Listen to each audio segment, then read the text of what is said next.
ਪਿੰਡ ਦੇ ਵਿੱਚ ਨਾ ਕੋਈ ਜੱਟ ਰਹਿੰਦਾ ਸੀ ਤੇ ਉਸ ਵਿਚਾਰੇ ਕੋਲ ਇੱਕੋ ਹੀ ਮੱਝ ਸੀ। ਮੱਝ ਸੱਜਰ ਸੂਈ ਹੋਵੇ ਤੇ ਮੱਝ ਉਹਦੀ ਚੋਰੀ ਹੋ ਗਈ।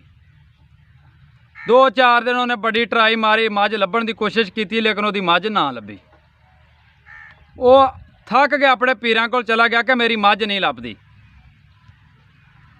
पीरां ने आख्या भी तू माफ़ कर दे, जिन्हें भी खड़ी है तू उन्होंने बख्श दे, तू अल्लाह वास्ते माफ़ कर दे। हुण वो पेंडू आदमी सी, फिर इक्को ही मझ सी, दिल ना उहदा करे माफ़ करन ते आंदा तुसी अगर आंदे जे ना पीर नूं ते तुसी मुर्शद जी आंदे जे ते मैं माफ़ कर देना। उन्हें कहा नहीं, दिलों माफ़ कर, अल्लाह की रज़ा वास्ते माफ़ कर दे तू।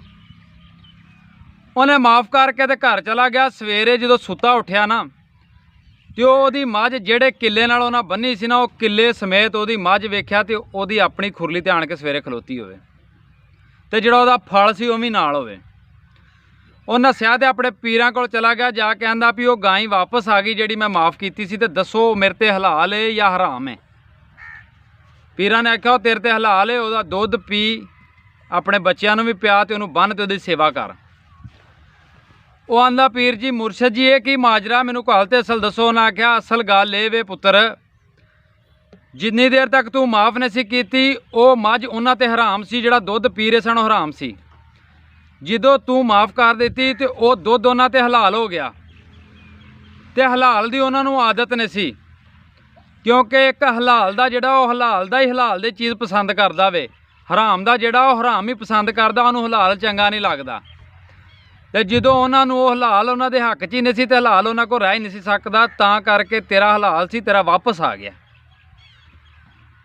मैं इस तरह आना भी सानू माफ़ कर देनी चाहिए, हर गल किसी नूं माफ़, ते छोटियां छोटियां बंदे गल्लां लैके टुरे फिरदे। मेरे नबी पाक दा सब तो पसंदीदा अमल ये कि किसी नूं माफ़ कर देना। मेरे नबी ने तो उन्होंने भी माफ़ करता जिन्हें मेरे नबी ते जुल्म किया, जिन्होंने उहदे प्यारिਆਂ ਨੂੰ शहीद किया, उन्होंने भी मेरे नबी ने माफ़ किया। तो असीं तो एक छोटी छोटी गल भी 1 मिनट पानी का नहीं सी उन्हें मैनू दिता, मेरा क्यारा रहिंदा सी, या किसी भरा ने भरा नूं रिश्ता ना दिता तो उहदी वजह तो सारी जिंदगी मेहने मारे, या किसी वक्त थोड़े बहुते पैसों की जरूरत हुई तो ना दिते तो उहदी वजह तो मेहने मारे। एक छोटी छोटी गल नूं लैके ना ते बंदे इत्थे बैठे रहिंदे ने, या किसी ने किसी नूं रस्ता ना दिता राह च जांदियां ते सारी जिंदगी दिमाग च उहदी किड़ रखी कि इहनूं मैं ना बदला लैणा इहदे कोलों जदों भी मेरा हत्थ पै गया।